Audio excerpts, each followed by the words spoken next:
માર્ગદર્શનથી અને સૌ ભક્તોના તન મન ધનના સહકારથી જ્યારે આવી સુંદર મંદિર સાકાર થયું છે અને એનો જ્યારે ઉત્સવ આપણે ઉજવી રહ્યા છીએ ત્યારે એ મૂર્તિ પ્રતિષ્ઠા મહોત્સવના તૃતીય દિનના પ્રથમ સત્ર તરફ આજે આપણે આગળ વધવું છે. આજનો દિવસ એટલે અતિ આનંદનો મોટું પર્વ. આપણે જેની ઈષ્ટ ઉપાસના છે એવા આપણા ઈષ્ટદેવ અને એમણે જ પધરાવેલા માન્ય કરેલા એમની ધ્યાન મૂર્તિ ગણાય એવા ભગવાન શ્રી કૃષ્ણ કનૈયાલાલનો આજે જન્મદિવસ છે. વળી આપણા કેટલા મોટા સૌભાગ્ય છે કે જેમ બગાસું ખાઈએ ને પતાસું મોઢામાં આવે એમ પૂજ્યપાદ આચાર્ય મહારાજ શ્રી આવતીકાલે પધારવાના હતા, પણ જ્યારે જેમ કોઈકનું ફ્લાઇટ લેટ થાય ને મોડા પડે ને એમ આપણા ઉપર ભગવાનની એવી દયા કે એમની ફ્લાઇટ વહેલી થઈને આજ વહેલા પધારવાના છે. આજે સાંજે આપણી સભામાં પણ પૂજ્યપાદ આચાર્ય મહારાજ શ્રી પધારશે. રાત્રે કૃષ્ણ જન્મની આરતી પણ પૂજ્ય આચાર્ય મહારાજ શ્રી આપણી સાથે રહી અને ઉજવણી કરવાના છે. આવો સુંદર પ્રસંગ જ્યારે આપણને પ્રાપ્ત થયો છે ત્યારે બસ હવે પૂજ્ય ભૂદેવ યજમાન શ્રી દ્વારા વક્તાશ્રી પોતીશ્રીનું પૂજન કરાવશે. ત્યારબાદ ગ્રંથની વક્તાશ્રીની આરતી થશે.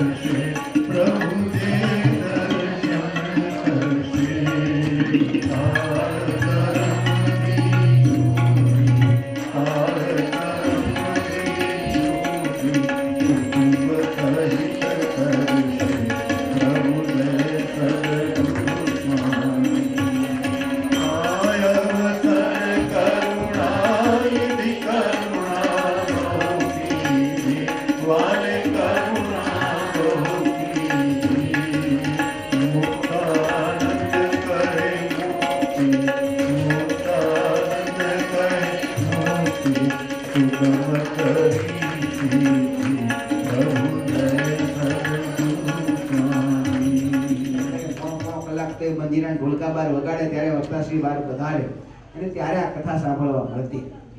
પણ હવે જમાનો બદલાતો જાય છે ને. તમે વારંવાર કહો છો ને તમે હવે જમાનો પહેલા જેવો નહીં રહ્યો. અમે હતા તો મા બાપ કેમ કરતા, પણ હવેના છોકરા એવા રહ્યા નથી. હવે તો એ કેમ આપણે કરવું પડે છે.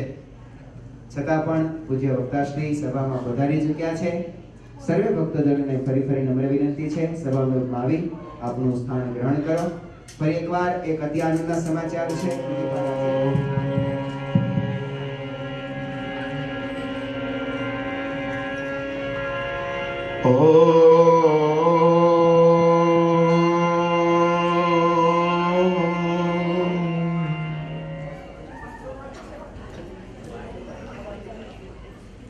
પરમાત્માના મંગલમય નામનું સ્મરણ કરતા કરતા ભગવતી ભાગીરથી શ્રી ગંગાજીના પવિત્ર તટ પર પવિત્ર દર્ભાસન પર બિરાજમાન થયેલા મહામુનિ પરમ વૈરાગી શ્રી સુખદેવજી મહારાજ વિશ્વ સમ્રાટ પરીક્ષિત રાજાને સાવધાન કરી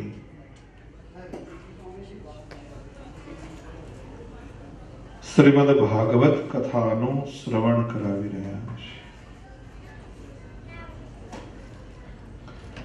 શ્રીમદ ભાગવત કથા કોઈ સામાન્ય કથા નથી. જીવ માત્ર નહીં કલ્યાણ કરનારી આ કથા છે. ભક્તિ જ્ઞાન અને વૈરાગ્યને વધારનારી આ કથા છે.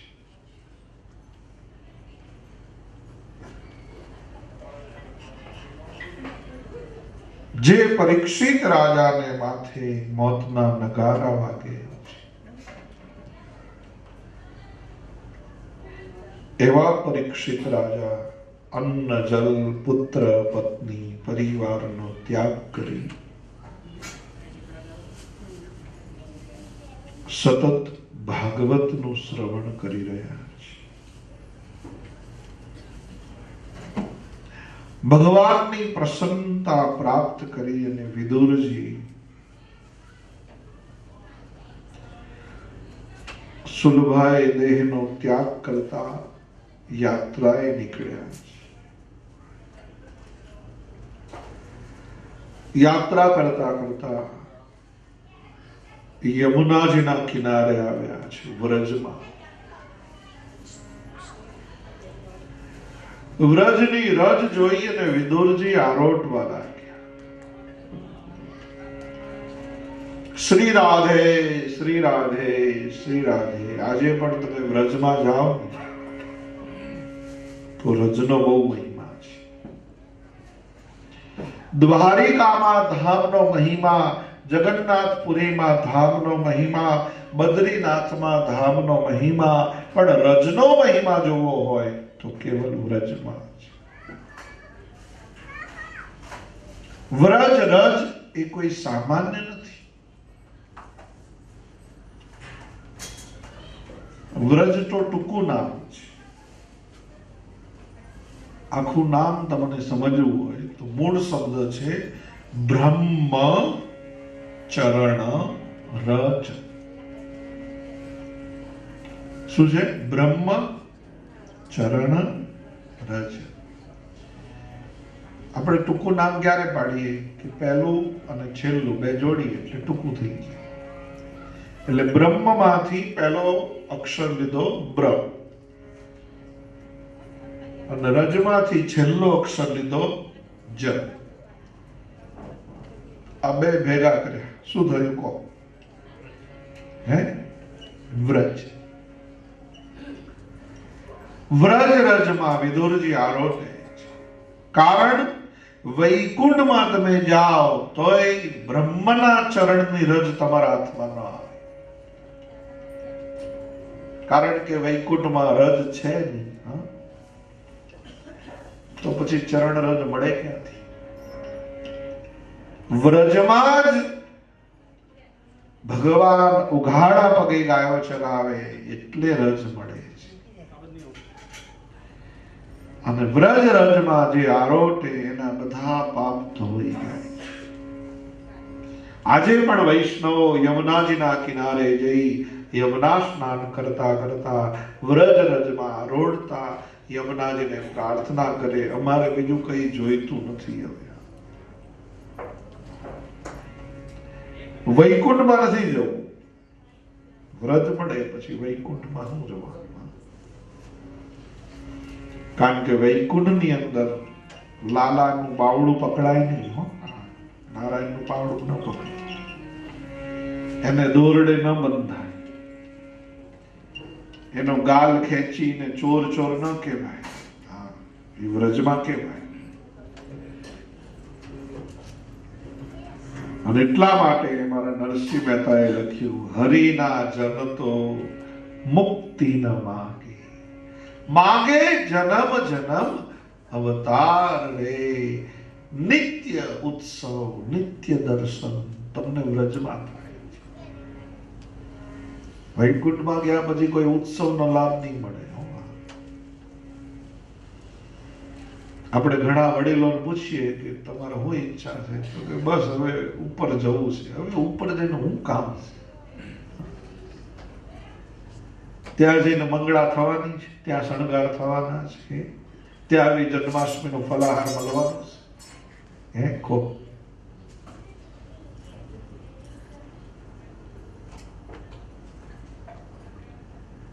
ધન્ય શ્રી યમુના કૃપા કરે શ્રી ગોકુલ વ્રજ સુખ આપજો. ધન્ય યમુના કૃપા કરે શ્રી ગોકુલ વ્રજ સુખ આપજો. રોજ યમુના આદિ તીર્થોને યાદ કરો.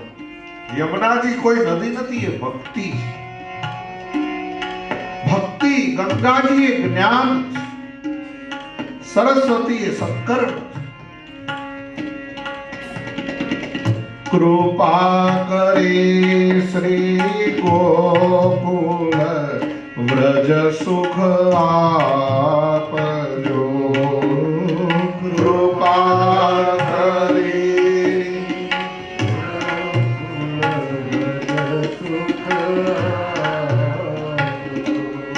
વ્રજ નીરજમાં અહર્નિશ મને સ્થિર કરીને સ્થાપજો. વ્રજ નીરજમાં અહર્નિશ મને સ્થિર કરી. ધન્ય શ્રી યમુના કૃપા કરી શ્રી ગોકુલ વ્રજ સુખ આપજો. ધન્ય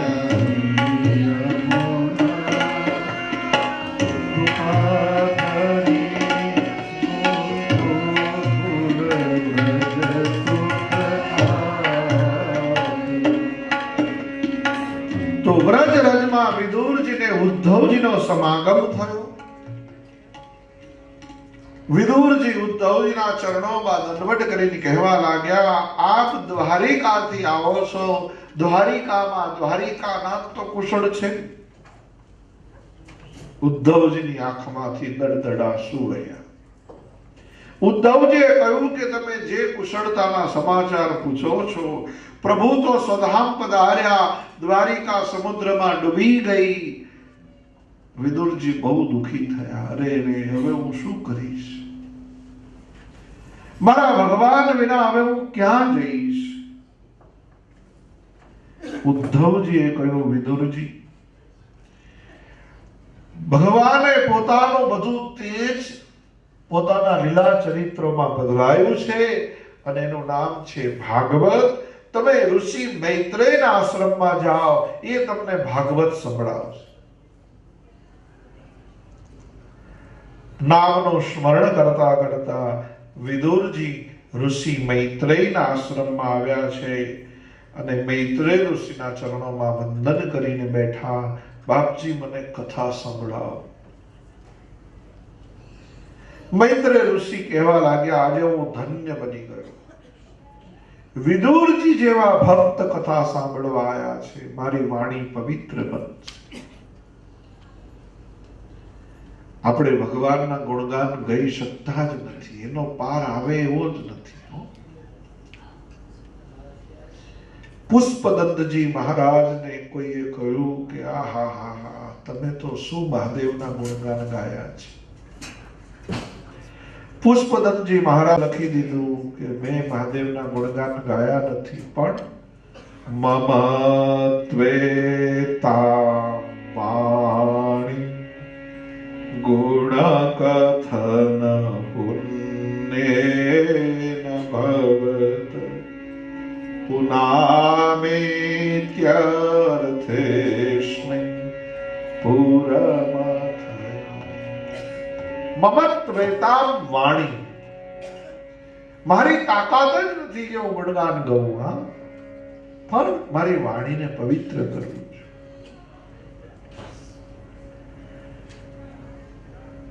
પોતાની વાણીને પવિત્ર કરવા માટે ઋષિએ કથાનો આરંભ કર્યો છે.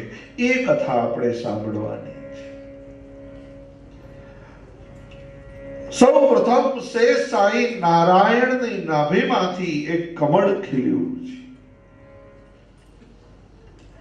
કમળમાંથી બ્રહ્માજી પ્રગટ થયા છે. ચારે તરફ જળ જળ જળ જોયું. બ્રહ્માજીને આશ્ચર્ય થયું, આ ચારે બાજુ પાણી છે, હું કોણ? કમળમાં બેઠેલા બ્રહ્માજી વિચારવા કરવા લાગ્યા કે મારું કારણ શું છે આ જગતમાં. ત્યાર તો આકાશવાણીમાં બ્રહ્માજીને આદેશ થયો કે તપમાચરે, તપ કરો. બ્રહ્માજી કમળ ઉપર બેસીને તપ કરવા લાગ્યા. 100 વર્ષ સુધી બ્રહ્માજીએ તપ કર્યું છે. કેટલા? 100 વર્ષ સુધી. બ્રહ્માના 100 વર્ષ અને આપણા 100 વર્ષમાં બહુ ફરક છે. આપણા એક દિવસ ગણતરી કરીએ એટલે 7 દિવસે અઠવાડિયું થાય અને 52 અઠવાડિયા થાય એટલે વર્ષ થાય, અથવા તો 30 દિવસનો એક મહિનો એટલે 12 મહિના થાય એટલે એક વર્ષ થાય. 365 દિવસ થાય તો આપણું એક વર્ષ થાય. આપણું એક વર્ષ પૂરું થાય ત્યારે બ્રહ્માનો એક દિવસ પૂરો થાય. ગણતરી કરો ઘેર જઈ કે 100 વર્ષ એટલે કેટલા. અહીં તો હવે ગણવાનો બહુ ટાઈમ નથી રહેતો, એટલે તો 100 વર્ષ સુધી બ્રહ્માજીએ તપ કર્યું. તેજસ સ્વરૂપમાં બ્રહ્માજીને પ્રભુની ઝાંખી થઈ. બ્રહ્માજીને કહ્યું છે, તમે આ સૃષ્ટિની ઉત્પત્તિ કરો, હું નારાયણ સ્વરૂપે આ સૃષ્ટિનું પાલન કરીશ. કમળની દાઢીના 14 ભાગ કરી 14 લોક બ્રહ્માંડ બનાયા. એક એક બ્રહ્માંડમાં અનંત કોટી કોટી બ્રહ્માંડોની રચના કરી. અહીંયાથી સૃષ્ટિ ઉત્પત્તિનો આરંભ થયો છે. બ્રહ્માજી ઉત્પત્તિના આરંભ કરતા 7 ઋષિ પ્રગટ થયા, 10 માનસ પુત્રો પ્રગટ કર્યા. બ્રહ્માજીની છાયામાંથી કરદમ પ્રગટ થયા. જેટલા ઋષિઓ તપસ્વી થાય છે બધા તપ કરે છે. સૃષ્ટિની ઉત્પત્તિની સેવામાં બ્રહ્માજીએ એક યુગલ ઉત્પન્ન કરી. નર છે એનું નામ પાડ્યું છે સ્વયંભૂ મનુ રાજા. નારી છે એનું નામ પાડ્યું છે શતરૂપા મહારાણી. સ્વયંભૂ મનુ રાજા અને શતરૂપા રાણી ને આજ્ઞા કરી તમે પૃથ્વી પર વસો. અને ચારે બાજુ પાણી પાણી છે, પૃથ્વી દેખાય તો ને. અમને બતાવો અમે ક્યાં રહીએ? બ્રહ્માજીને આશ્ચર્ય થયું, અરે મેં ઉત્પન્ન કરેલી પૃથ્વી ક્યાંથી? બ્રહ્માજીના નાસિકાના ભાગથી એક અંગૂઠા જેટલા રૂપમાં એક સ્વરૂપ બહાર આવ્યું, વિરાટ બની ગઈ અને સમુદ્રમાં ડૂબી ગયેલી પૃથ્વીને બહાર કાઢીને લાવે. હિરણ્યાક્ષ નામના અસુરે ડુબાડેલી આ પૃથ્વીને પ્રભુએ બહાર લાવી મનુ રાજાને શત્રુપાને દાન કર્યું. જય જયકાર થયો. બોલો વરાહ નારાયણ દેવ. પરીક્ષિત રાજાએ પ્રાર્થના કરી, હે મહામુનિ, આપે કથા તો સંભળાઈ પણ બહુ ટૂંકમાં સંભળાઈ.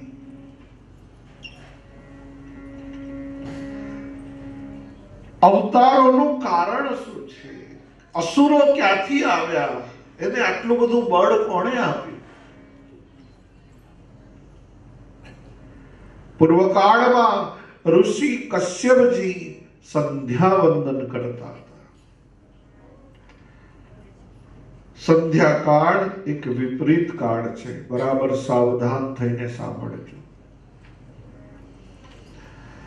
દરેક મંદિરોમાં જાઓ, દરેક તીર્થમાં જાઓ ત્યારે સંધ્યા કાળે જોર જોરથી ઢોલ નગારા વાગે અને આરતી થતી હોય છે. હા, તમે જોજો.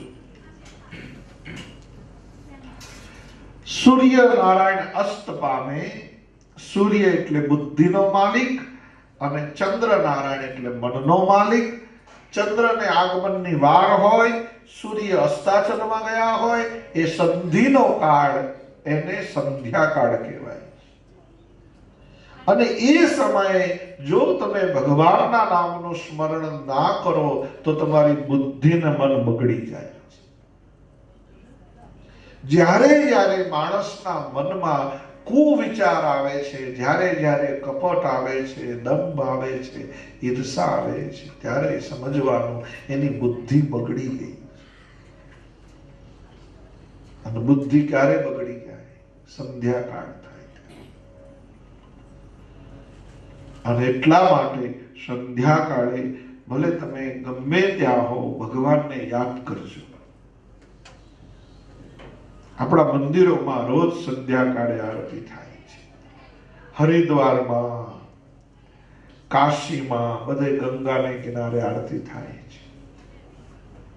કેમ? સંધ્યાકાળે કૈકેયી રામને ભૂલ્યા, દશરથજી રામને ભૂલ્યા. પછી શું પરિણામ આવ્યું કહો?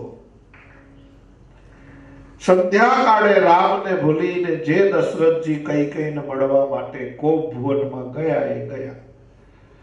પછી એ ભુવનમાંથી સીધી એમની સ્મશાન યાત્રા બહાર નીકળી. સંધ્યાકાળે એમની સંધ્યા થઈ ગઈ. પછી હવાર પડ્યું જ નહીં. બોલ, સમજાય? જો તમારે મંગલ પ્રભાત જોવું હોય તો સંધ્યાકાળે તો નિયમ લઈને ભગવાનની આરતી કરજો. આપણા દરેક મંદિરોમાં સંધ્યાકાળે આરતી થાય, ભગવાનનું નામ લેવાય. રામ કૃષ્ણ ગોવિંદ જય જય ગોવિંદ.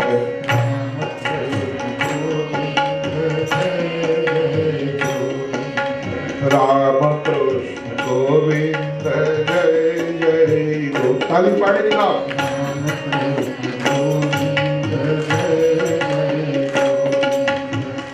હરે રામ ગોવિંદ જય જય ગોવિંદ. હરે રામ ગોવિંદ રામ કૃષ્ણ ગોવિંદ જય જય ગો. જાગો છો ને?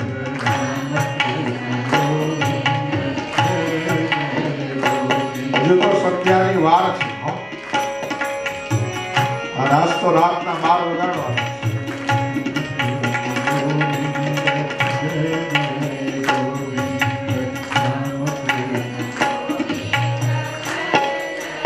સંધ્યા કાળ એક વિપરીત કાળ છે અને જો સંધ્યાના સમયે તમે ભગવાનને યાદ નહીં કરો તો તમારી બુદ્ધિ બગડશે અને જેની બુદ્ધિ બગડે છે એના વિચારો બગડી જાય છે, જેના વિચારો બગડે છે એનું કર્મ બગડે છે, જેનું કર્મ બગડે છે એનું આખું જીવન બગડે છે.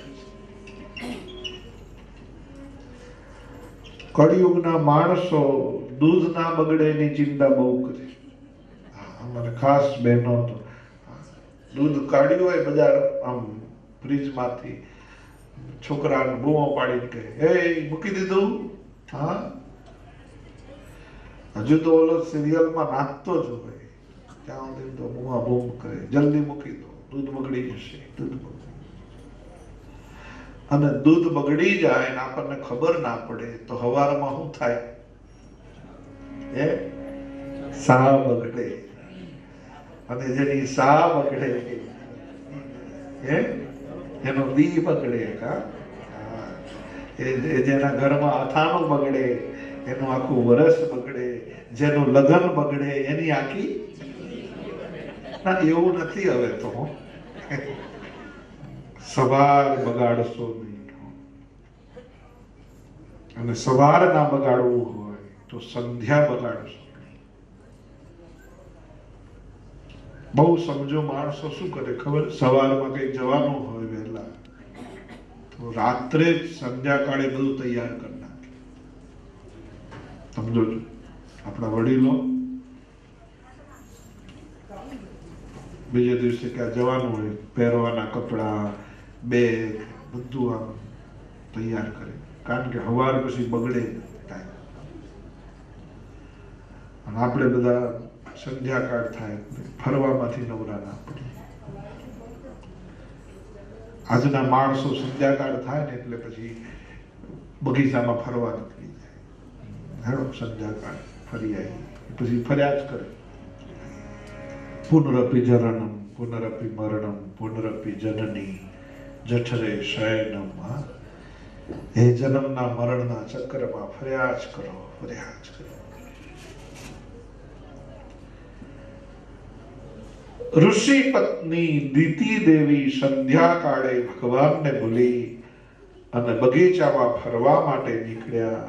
એમની બુદ્ધિ બગડી, એમનું મન બગડ્યું, કામનાઓનો ઉદય થયો. ઋષિએ પત્નીને શ્રાપ આપ્યો, દિતિ તમારી બુદ્ધિ બગડી છે, તમારું મન બગડ્યું છે, જાઓ તમારા થકી અસુરો જન્મ પામશે. જેની બુદ્ધિ બગડે છે, જેનું મન બગડે છે, એનાથી આસુરી વિચારો જન્મ પામે છે. આ કોઈ સામાન્ય વાતો નથી, આ કોઈ સ્ત્રી પુરુષની વાતો નથી. દિતિ એટલે ભેદ બુદ્ધિ અને અદિતિ એટલે અભેદ બુદ્ધિ. જ્યાં આગળ ભેદ હોય છે ત્યાં ભગવાન આવતા નથી, ત્યાં અસુરો આવે છે. સમય જતા દિતિના વિચારોમાં, માનસમાં આસુરી વૃત્તિ આવવા લાગી. દેવો ગભરાઈ ગયા, આ કોણ જન્મ લેશે? ભગવાન વૈકુંઠપતિના પાર્ષદો યાત્રા કરતા કરતા વૈકુંઠમાં ગયા. સનત કુમારો વૈકુંઠની યાત્રામાં આવ્યા છે, પણ વૈકુંઠમાં ભગવાનના દર્શન કરવા જતા 7 દરવાજા આવે છે. 7 દરવાજા. દક્ષિણ ભારતમાં તમે બાલાજી ભગવાનના દર્શન કરવા જાઓ તો 7 દરવાજા પસાર કરવા પડે. જોજો. તો જય વિજય પાર્ષદો ભગવાનના છેલ્લા દરવાજે એટલે 7મા દરવાજે ઉભા છે.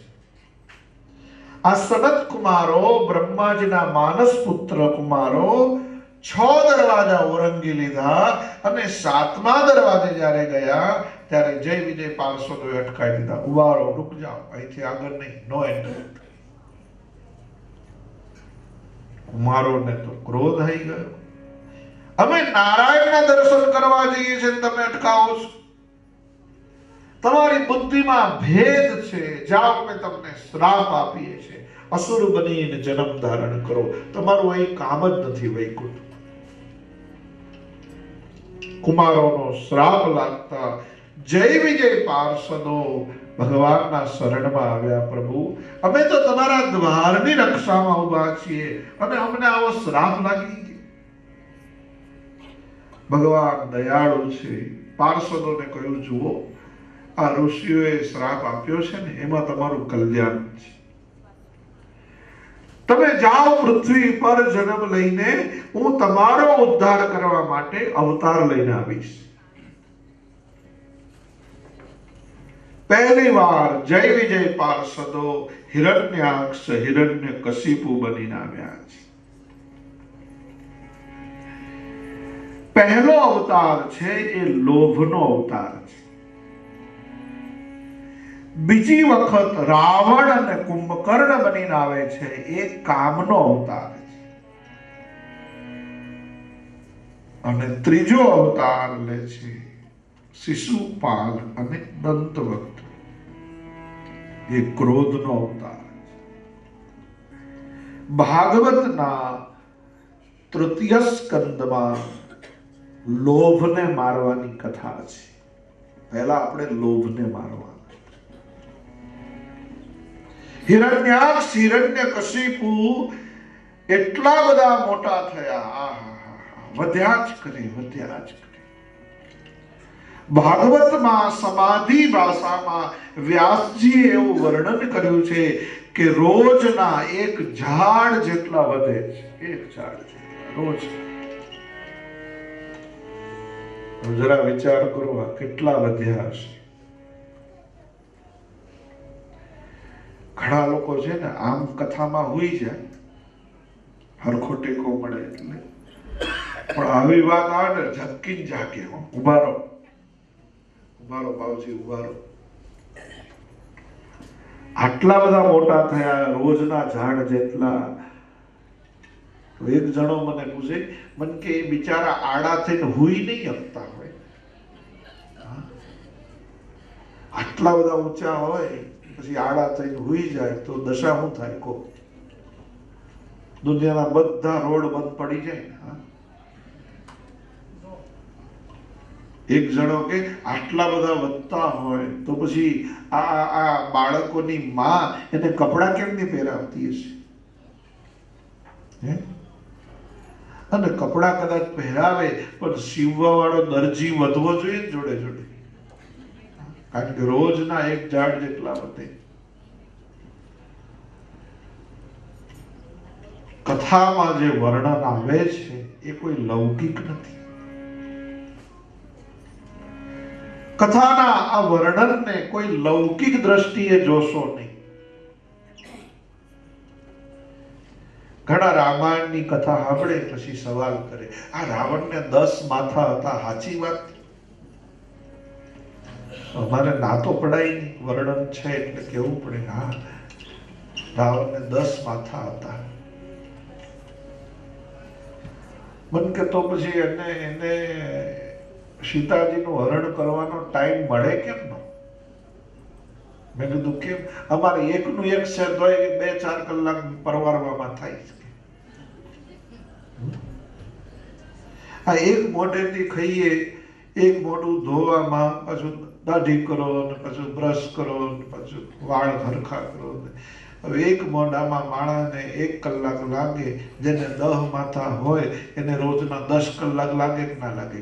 સીધી જ વાત કરું, 10 કલાક લાગે. હવે 10 કલાક સુધી એ મોઢું ધો કરે તો પછી એ નવરો ક્યારે પડે? એ પછી ખાય ક્યારે? એ 10 કલાક એક માણસને એક મોઢે ખાતા લગભગ 10-15 મિનિટ લાગે તો પછી એને 1.5-2 કલાક તો નાસ્તો કરતા. એ પછી હવે એ આડો થઈને હુઈ તો હકે નહીં બિચારો. હા, તો એને ટાઈમ મળે નથી સીતાજીનું હરણ કરવાનું.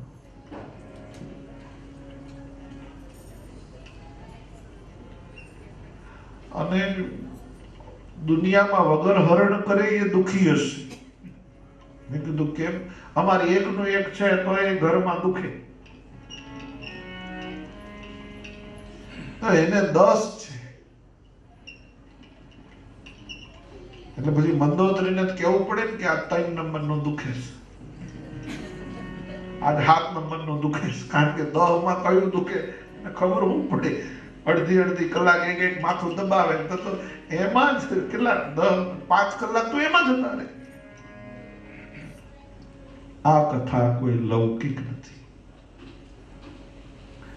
ભાગવતમાં જે વર્ણન છે એ સમાધિ ભાષાનું છે, અને હિરણ્યાક્ષ હિરણ્યકશિપુ એ લોભનો અવતાર છે. લોભ જેટલો વધે એટલું બ્રહ્માંડમાં કશું જ વધતું નથી. બરાબર યાદ રાખજો. લોભ વધ્યા જ કરે, વધ્યા જ કરે, વધ્યા જ કરે. 80 વર્ષની ઉંમર થાય તો માણસનો કામ મરી જાય, ક્રોધ મરી જાય, પણ લોભ ના મરે, વધે છે. 80 વર્ષના દાદા ખાટલામાં બેઠા હોય, સૂતા હોય, એનો હાથ ઊંચો ન થાય એ ક્રોધ હું કરે કો? એનાથી હખે બોલાય નહીં એ ક્રોધ હું કરે બિચારા? પણ લોભ બહુ રાખ્યો. ચાવ્યો ઓછી કે હંતાડી હોઈ જાય. છોકરા વહુઓ કે દાદા હોપી દો, હોપી દો. ના ના, હું મરી જાઉં તાર લેજો, પછી બધું વેચી લેજો, જ્યાં સુધી હું જીવીશ ત્યાં સુધી નહીં. માણસ મરે પણ લોભ ના મરે. હા, બહુ કઠણ છે. હા. અને હિરણ્યાક્ષનો લોભ એટલે સંગ્રહ વૃત્તિનો લોભ, અને હિરણ્યકશિપુનો લોભ એટલે ભોગ વૃત્તિનો લોભ. અતિશય ભેગું કરવું એ પણ એક લોભ છે, અને અતિશય ભોગવવું એ પણ એક લોભ છે. ઘણા લોકો શું વાપરે નહીં પણ ભેગું કરે. છોકરાને ચાલશે, છોકરાને ચાલશે, છોકરાને ચાલશે, છોકરાને ચાલશે, એમ કરી પેટે પાટા બાંધી ભેગું કરે. હા, ખાય જ નહીં, ભેગું કરી રાખે, એને લોભ કહેવાય. અને અમુક જણા ખા જ કરે, એનો લોભ કહેવાય. બીજી બાજુ ભોગવવાનો, મળ્યું છે મળશે, લીધે રાખો, લીધે રાખો. આજ તો અપવાસ કર્યો છે ને બાપ, મેં કર્યો છું. સાચું કહું છું, મેં કર્યો છે. ફરાર મળવાનો છે. 7:30 આરતી થયા પછી. હા, ચિંતા ના કરશો. અતિશય ભોગવવું એ લોભ છે. હિરણ્યાક્ષે એટલું બધું પાપ ભેગું કર્યું, પૃથ્વીને બંગલાનો ભાર નથી લાગતો, મોઘા ફર્નિચરનો ભાગ નથી લાગતો, પણ પૃથ્વીને એમાં રહેનારાના પાપનો ભાર લાગે છે. એ પાપનો એટલો બધો ભાર એને ભેગો કર્યો કે પૃથ્વી સમુદ્રમાં ડૂબી ગઈ. પૃથ્વીને ડુબાડ્યા પછી આ હિરણ્યાક્ષ સ્વર્ગને ડુબાડવા ગયો, ત્યારે નારાયણ વારાહનું રૂપ લઈને આવ્યા. હિરણ્યાક્ષની સાથે યુદ્ધ કર્યું અને એની મુષ્ટિકાનો પ્રહાર કર્યો એના મસ્તક ઉપર. એની બુદ્ધિમાંથી લોભનો નાશ કર્યો. આ બધું આવે છે ને બુદ્ધિમાંથી આવે છે. જોજો, લોભ છે ને બુદ્ધિમાંથી આવે. કોઈ કે અમારે લોટરી લાગી એટલે દાડા સુધરી ગયા, એટલે બુદ્ધિમાં આવી જાય. લોટરી લગાડો. ઘણા લોકો આખી જિંદગી લીધે રાખે છે, લાગે તો બુદ્ધિને એવો લાલચ લાગી જાય. અતિ લોભ નહીં રાખો. ઘણા લોકો મારી પાસે આવે, મને કે લોટરીના નંબર આવશો?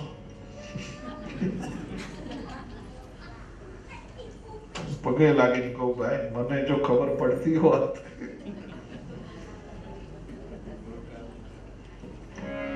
હું લઈને બેહી ન ગયો હોત.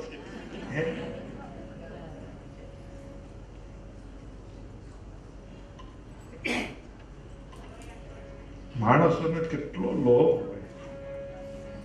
પાછા કે અડધા તમને આવશું લો. અરે ભાઈ, અડધા તને હું લગાડી ન બેસી જાઉં બાપ, હે, જો મને ખબર પડતી હોય લોટરીના નંબર ગોતવા. જગતમાં એવો કોઈ લોભ અને લાલચ ના રાખશો. સાચું કહું છું.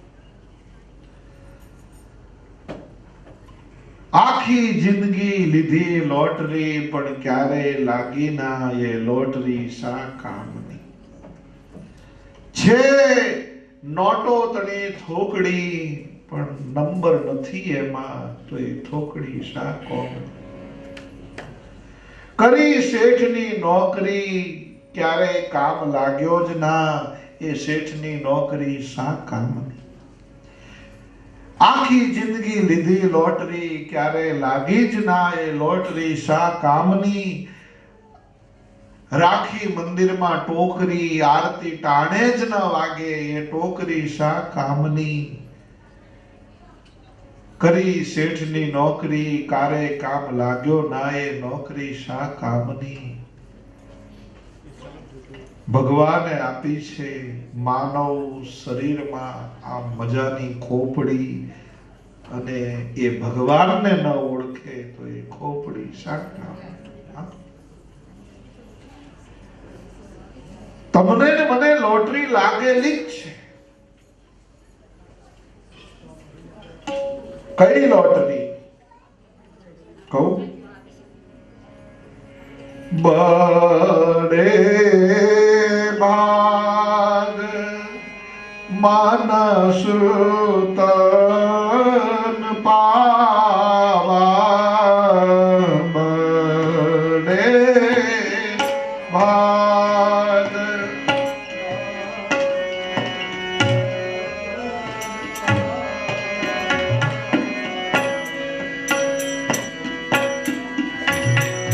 સુર દુર્લભ સબ ગ્રંથ ગાવા. સુર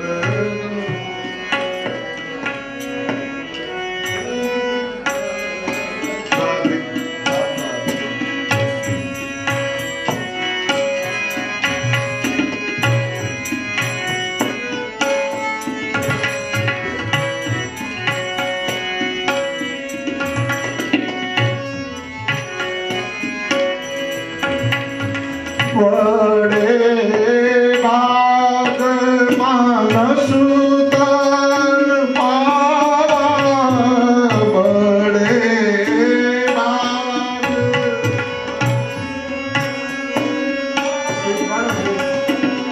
બડે ભાગ માનસ તન પાવા.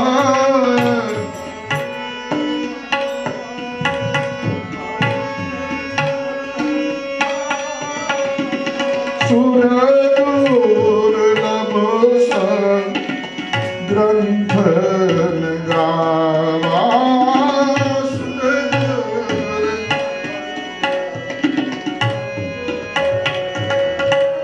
તમને ભગવાને માનવ દેહ આપ્યો છે. મળ્યો છે દેહ દુર્લભ આ માનવનો. ફોગટમાં એને બગાડીશ. આ લોટરી જ લાગેલી, સાચું કહું છું. અને એમાંય પાછા અમેરિકા આયા એટલે તો મોટા મોટી લોટરી. સાચું કહું છું. જેને આવા નથી મળ્યું એને પૂછો ફોન કરી, બિચારા જીવ ખાય છે. ઘણાએ તો બાધાઓ રાખી છે કે વૈકુંઠ ના લઈ જાઓ તો ભગવાન નહીં જવું પણ અમેરિકા લઈ જાઓ. સાચું કહું છું. તમે આવી ગયા એટલે બાકી તમે એ દાડા યાદ કરો છો. બાધા તમે રાખી હશો. એ તો મળી જાય ને પછી માણસને કિંમત નથી. સાચું કહું. ઘણા એવા મને મળે છે 10-15 વર્ષ પહેલા મળેલા ના મુંબઈ. ત્યારે પગે લાગી કે શાસ્ત્રીજી ખાલી આશીર્વાદ આલો, એકવાર અમેરિકા પહોંચી જવું, આપણે બહુ રહેવું નથી.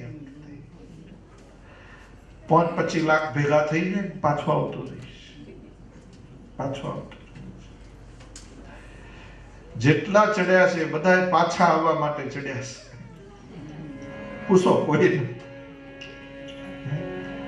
5 લાખ, 25 લાખ, 50 લાખ, કરોડ. હવે તો રૂપિયા કરતા ડોલરના ભાવ વધી ગયા, એટલે હવે તો તમારી ગણતરી બધી પૂરી થઈ ગઈ, પણ હજુ નામ નથી લેતા. લોભ છે ને બહુ કઠણ છે, મારવો બહુ કઠણ. લોભ વધ્યા જ કરે, વધ્યા જ કરે, વધ્યા જ કરે. લોભને મારવા માટે ભગવાનની કૃપા જોઈએ છે. હિરણ્યાક્ષનો નાશ કર્યો નારાયણે અને મનુરાજાને સદરૂપાને દાન આપ્યું. લોભનો નાશ કઈ રીતે થાય? દાન કરવાથી થાય છે, દાન કરવાથી. પહેલા અવતારમાં ભગવાને દાન કર્યું છે. પહેલા જીવનમાં લોભને મારવા. ઠીક છે, જરૂર છે એટલું ભેગું કરો, જરૂર છે વાપરો. હું એવું નથી કેતો તમે બધું છોડીને હિમાલયમાં બેસી જાઓ, ના ના, હું એવું નથી કેતો, પણ અમુક તો હદ હોય ને.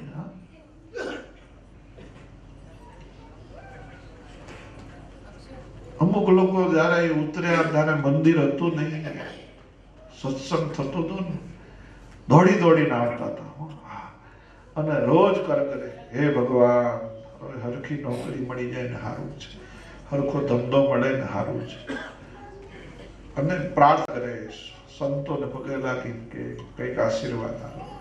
અને ભગવાનને પ્રાર્થના કરો ને ફળે, પાછી એવું નથી ફળતી, ફળે. અને લાગી ગઈ, હા નોટ ગઈ, હે સરસ નોકરી, હે સરસ ધંધો. હા, એક સ્ટોરના 2 થયા, 2 ના 4 થયા, એક મોટેલની 2 થઈ, 2 ની 4, 4 ની 8 થઈ.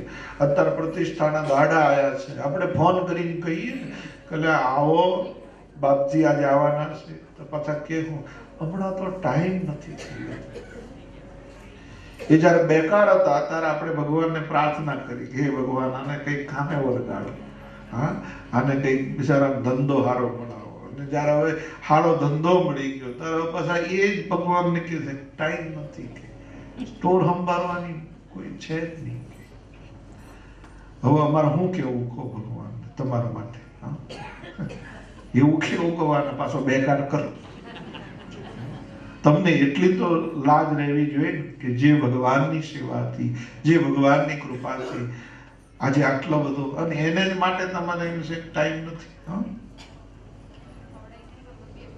તમે જે કંપનીમાં જોબ કરતા હોય અને તમારો બોસનો બોસ CEO તમને સામે ચાલીને કે આજે હું તારા ટાઉનમાં આવવાનો છું, હું તને ડિનર કરવા લઈ જાઉં, તમે ના પાડો?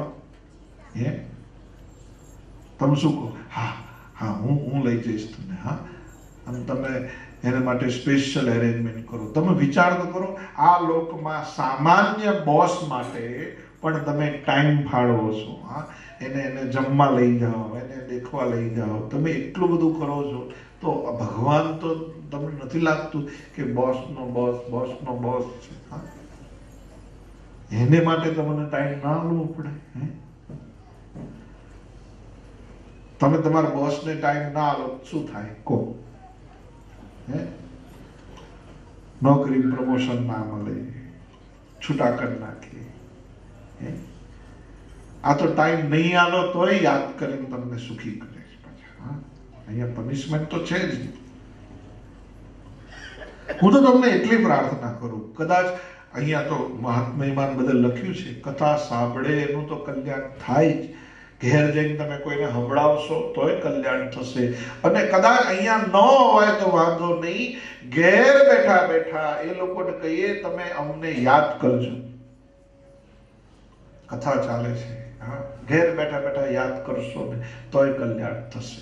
તમારાથી નહીં હોય તો વાંધો નહીં, પણ જે આવતા હશે એને મૂકવા આવશો ને તોય તમારું કલ્યાણ થશે. અને કદાચ મૂકવા નહીં આવો તો વાંધો નહીં, પણ જે આવતા હશે એને અટકાવશો નહીં ને તોય તમારું કલ્યાણ થશે. જહાં ભી હૈ યાદ કરો. અને હવે તો આ બધું ઇન્ટરનેટ ને બધું એવું ચાલુ છે ને કે એ દૂર દૂરથી સંભળાય છે. આ બધું લાઈવ લોકો આપણે બધાને જય સ્વામિનારાયણ સાંભળતા રહેજો. લોભને મારી સેવા અહીં મોકલાવજો, ફોન કરીને. આપણે ક્રેડિટ કાર્ડ થી લોસો હે ચાલુ કર્યું છે. હો કનુભાઈ બહુ હોશિયાર છે એ બાબતે. તો ક્રેડિટ કાર્ડ થી હોય એટલે ફોન કરીને નંબર આપી દેજો, કહીએ જે સેવા લખ્યું ગઈ નાખીશું, પછી મહિના પછી ભરજો તમે. આવી સેવા, લોભનો નાશ કરો, આવી સેવા. શ્રી સુખદેવજી મહારાજ સાવધાન કરે. મનુરાજા શત્રુપાના જીવનમાં 5 સંતાનો થયા છે. આહુતિ, દેવહૂતિ ને પ્રસૂતિ 3 કન્યાઓનો જન્મ થયો. ઉત્તાનપાદ અને પરિવર્ત 2 પુત્ર થયા. દેવહૂતિ નામની કન્યા ઋષિ કરદમજી સાથે પરણાવી છે. તપસ્વી ઋષિને ભગવાને વચન આપ્યું છે કે હું તમારે ઘેર પુત્ર બનીને આવીશ. તમને બધાને એવું થતું હશે કે આ ભાગવતની કથા છે. જે પરીક્ષિત રાજાને 7 દિવસમાં મરવાનું છે અને જે સુખદેવજી વૈરાગી છે, જેણે કોઈ સ્ત્રી પુરુષ જોયા નથી, એ આવી કથા કેમ કરે છે? દેવહૂતિ અને કરદમજી ના લગ્ન થયા. આ કોઈ સ્ત્રી પુરુષની કથા નથી. ભાગવતના એક એક પાત્ર આધ્યાત્મિક છે. દેવોનું આવાહન કરનારી બુદ્ધિ એ દેવહૂતિ છે અને કરદમજી ઇન્દ્રિયોનું દમન કરનારો જીવ એ કરદમ છે. બુદ્ધિ અને જીવ સાત્વિક માર્ગે ભેગા થાય ત્યારે શું થાય? 9 કન્યાઓનો જન્મ થયો અને એ 9 કન્યાઓ એ ભક્તિ છે. શ્રવણમ કીર્તનમ વિષ્ણુ સ્મરણમ પાદ સેવનમ અર્ચનમ વંદનમ દાસ્યમ શક્યમાત્મનિવેદનમ. 9 કન્યાઓ એ 9ધા ભક્તિ છે. અને જીવનમાં ભક્તિ આવે ને પછી જ ભગવાન આવે. તમે જોજો, ભક્તિ વગર ભગવાન ન આવે. તમે બધા બહુ ભાગ્યશાળી છો. અહીંયા તો 9 ભક્તિ ઉભરાય છે. હા, 9 લગભગ આ કઈ કથા થાય ત્યાં તો બધી 9 ભક્તિ થઈ જ જાય.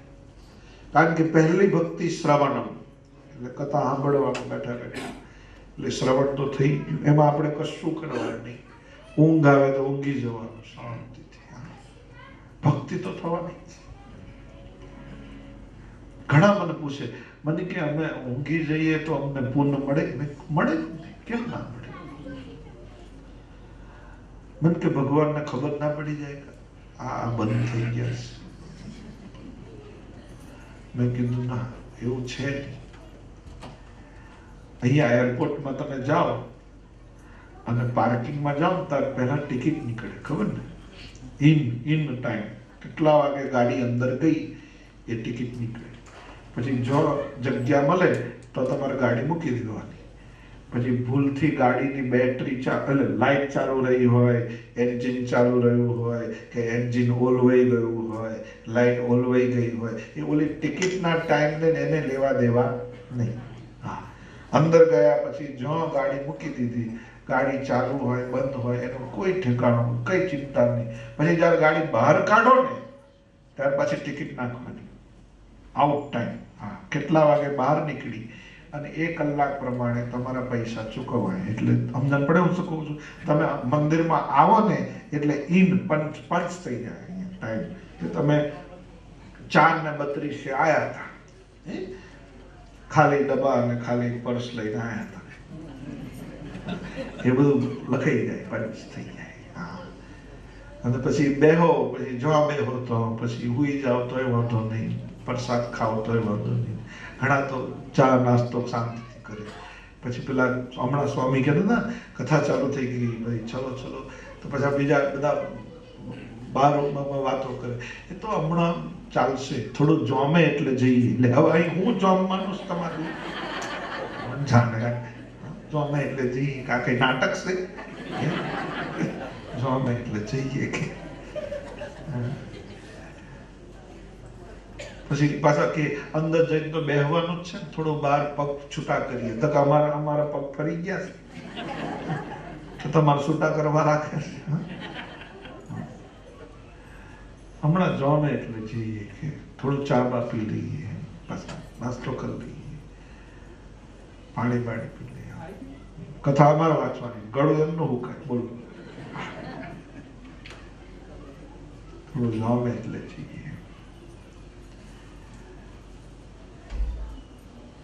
પણ કથા સાંભળે એટલે સારું, ભક્તિ થઈ જાય.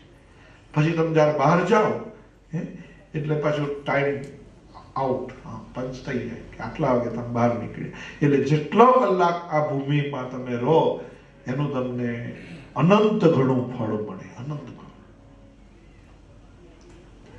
એક જણો મને કે તમે સાચું બધું કહો છો? મેં કીધું હા ભાઈ. મને કે અમે અહીંયા બેસીએ કથા સાંભળીએ એટલે અમારા પાપ જતા જ રહે. મેં કહું આ બધા જતા જ રહે. મન કે કઈ જાય કહો? લે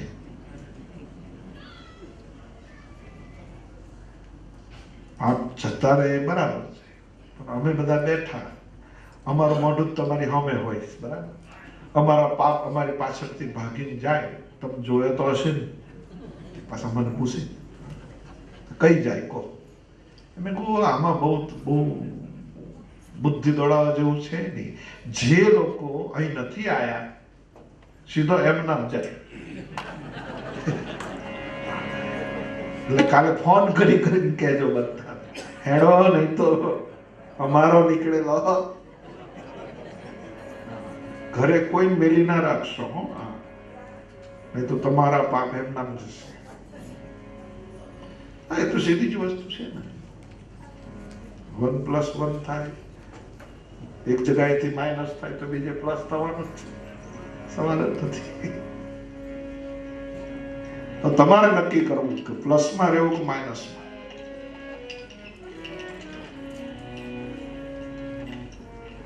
દેવહૂતિ, દેવોનું આવાહન કરનારી બુદ્ધિ, કથાનો શ્રવણ કરવો એ ભક્તિ છે.